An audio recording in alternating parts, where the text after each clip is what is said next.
Salutations, peuple de l'Internet. Bienvenue dans ma forêt des joyeux elfes. Aujourd'hui, je vais vous donner quelques conseils pour bien incarner ces créatures magiques. Les elfes! Aujourd'hui, Internet, c'est quelque chose que je voulais lancer dans l'univers depuis longtemps. Je trouve qu'on a peut-être un petit problème collectivement avec notre vision de ce que c'est être un elfe. Jouer un elfe, par exemple, dans une partie de jeu de rôle. J'ai l'impression que la plupart des elfes que j'ai vus représentés dans la culture populaire récemment sont d'un ennui mortel. J'ai l'impression que on s'est dit, un elfe, c'est comment jouer un elfe. Tu fais la personne qui est la plus plate que tu peux imaginer, puis tu essaies de ne vivre aucune émotion si possible, parce que les elfes n'ont juste pas de place pour toutes ces niaiseries-là de mortels que sont les émotions, puis la vie.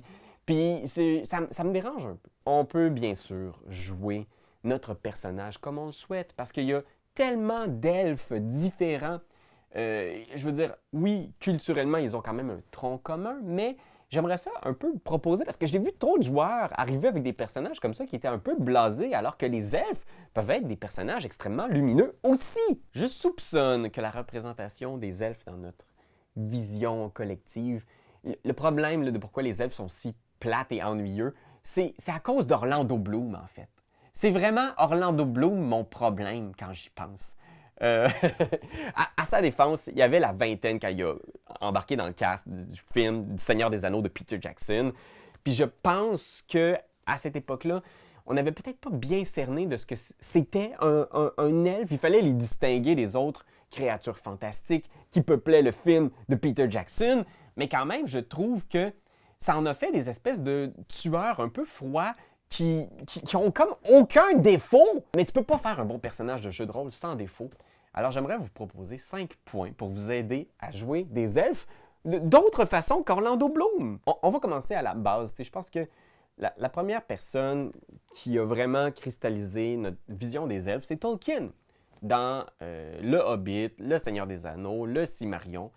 Mais dans les livres de Tolkien, les elfes ne sont pas aussi drabes que dans les films de Peter Jackson.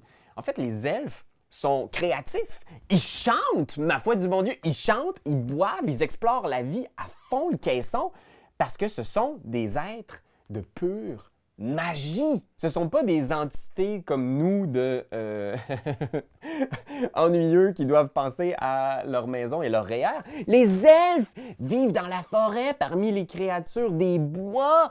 Ils peuvent utiliser tout autour d'eux, tout est beauté, tout est félicité. Fait que moi, je les imagine beaucoup plus comme des êtres qui ont la fête facile. En fait, ce sont des esprits de la nature. Puis d'ailleurs, deuxième point, ce sont des créatures qui sont faites de magie, qui viennent de mondes magiques. Par exemple, dans Donjons Dragons, on les imagine souvent venant d'autres mondes. Dans Pathfinder, ils viennent littéralement d'une autre planète. Ils sont débarqués via des portails, mais c'est vraiment comme des extraterrestres.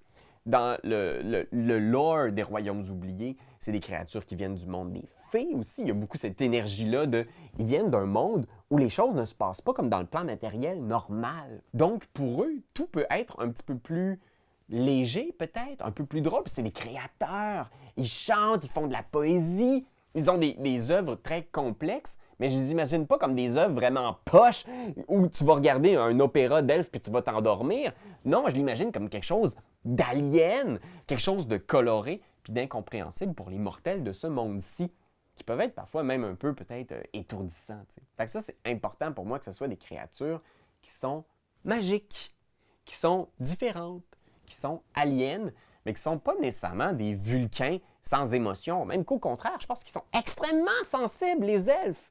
Ils sont tellement sensibles, ils sont touchés par toute la beauté du monde parce qu'ils la ressentent d'une façon très différente avec leur sens de créature bizarre. Autre point, la longévité. La longévité, ce que je trouve super, en fait, des personnages elfes, c'est qu'ils vont vivre extrêmement longtemps. T'sais. Dans Donjons Dragons, on dit qu'ils vont vivre plusieurs centaines d'années. dans le lore de Tolkien, ils vont vivre plusieurs milliers d'années. Puis ce qui est étourdissant avec ça, c'est que oui, ça peut nous inciter à les voir comme, de les incarner comme si on jouait un octogénaire, tu sais, qui est vraiment poqué par la vie, puis qui en a vu d'autres, puis qui est comme désabusé. Mais non, les elfes, en fait, ils n'en ont jamais assez. Leur corps ne souffre jamais des écueils de la vieillesse. Puis ça, c'est intéressant. C'est aussi le fait qu'ils ont vécu plusieurs vies. Donc, un elfe peut facilement avoir eu une dizaine de carrières, avoir connu une centaine de villes aussi. Je pense que si vous avez un elfe dans votre campagne de jeu de rôle, ça peut être intéressant d'utiliser cette règle maison que j'ai vue souvent sur Internet de « je connais quelqu'un ». Donc, c'est des cartes que les joueurs peuvent utiliser pour dire « Hey, je connais quelqu'un dans cette ville-là. J'ai travaillé avec quelqu'un ici ». Ça peut être un contact qui leur vend des objets magiques. Ça peut être quelqu'un qui a des informations sur la guilde de voleurs. Ça peut être quelqu'un qui a un bateau qui peut les aider à traverser la mer pour aller de l'autre côté du continent. Mais l'elfe, c'est le personnage parfait pour ça. Il devrait même avoir une habileté à quelque part dans les règles du jeu où il peut spontanément dire « Hey, je pense que j'ai connu quelqu'un ici il y a longtemps. » Tu sais, cette personne-là, si elle est encore vivante, elle pourrait me rendre un service. C'est tellement inspirant. Puis je pense qu'ils ne sont pas blasés par cette découverte-là de ce monde-là physique. Je pense qu'au contraire, les elfes sont très touchés aussi par le côté éphémère des gens qui passent autour d'eux. Ils sont très touchés par le fait de rencontrer des humains qui vont les connaître pendant 80 ans, puis que ces gens-là vont vieillir, grandir, puis mourir. Je jouerais un elfe beaucoup plus de façon sensible, que leur défaut soit plus l'hypersensibilité, qu'au contraire, ce sont des machines qui ne vivent absolument rien, jamais, et qui s'en foutent de tout. C'est pas le fun, ça! C'est pas impliquant pour un personnage, ça le pousse pas à s'investir dans le monde que vous allez créer comme maître de jeu. Quatrième point, ça c'est une spécificité des elfes dans Donjons Dragons. Vous savez que les elfes sont immunisés au sommeil magique. D'ailleurs, ils n'ont pas besoin de dormir. Ils font qu'une transe qui dure la moitié du temps d'un long repos classique pour n'importe quelle autre créature. Mais c'est parce que les elfes, dans cette transe-là, méditent sur leurs anciennes incarnations dans le monde matériel. C'est vraiment particulier parce que dans le lore, il y a tout un bout très intéressant sur le fait que les jeunes elfes, lorsqu'ils méditent, qui sont en transe, ils vont avoir des visions de vie passée, où ils étaient peut-être des esprits dans le monde des fées, ou d'autres entités, ils vont avoir des rêves d'ancêtres.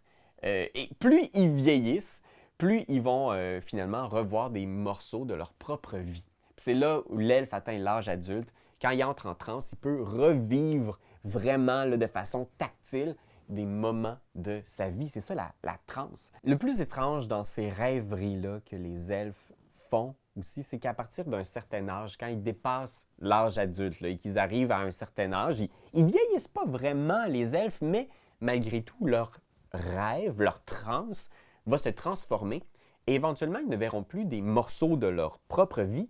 Ils vont avoir un accès aux vies d'autres elfes qui existent probablement en ce moment ailleurs, dans d'autres mondes. Ils vont avoir des visions de monde qui n'est plus le monde matériel. Fait que le fait que ces trans-là se développent, deviennent de plus en plus variées au fil d'une vie, ça va finir par indiquer l'âge mûr d'un elfe.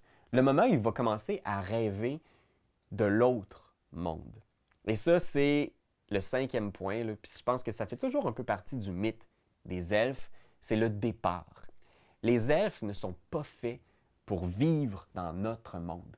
Ils sont juste trop magiques, trop différents.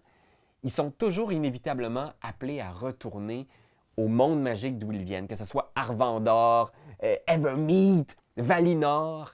Il y a cette espèce d'exode des elfes. Ce qui me touche dans cette histoire-là, c'est la métaphore de notre monde qui perd sa magie et les elfes qui ne peuvent plus y vivre parce que la magie n'est plus assez présente dans notre monde, qui devient de moins en moins magique.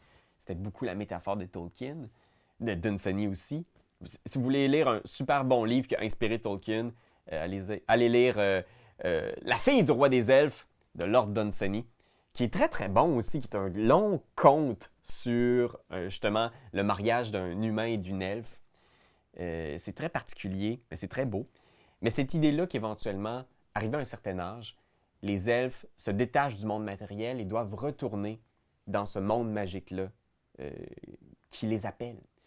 Fait que ça peut être un voyage, un exode, une disparition soudaine, mais c'est leur mort de vieillesse finalement, s'ils ne sont pas bouffés par un dragon d'ici là. Puis moi, je trouve ça intéressant aussi qu'il y ait cette apothéose, justement, pour un personnage elfe, où forcément un jour, il doit partir, il doit quitter, parce qu'il y a quelque chose d'autre qui l'attend dans un monde qu'on ne peut pas imaginer, parce que nous ne sommes que de simples mortels. Fait que c'était mes petits conseils pour incarner un elfe. Bien sûr, il existe autant d'elfes différents que de joueurs différents, que d'entités différentes, conscientes, uniques. Fait que vous pouvez bien sûr jouer un elfe de toutes sortes de façons, mais le fait d'être conscient de ces petites spécificités au type de créature qu'est un elfe, parce que c'est intéressant aussi d'avoir ce côté-là unique, de ne pas jouer notre personnage comme un humain standard, parce qu'on n'est pas un humain standard, on va vivre pour toujours! Contrairement à nous, qui allons vieillir et mourir, Internet. Bye, bonne journée!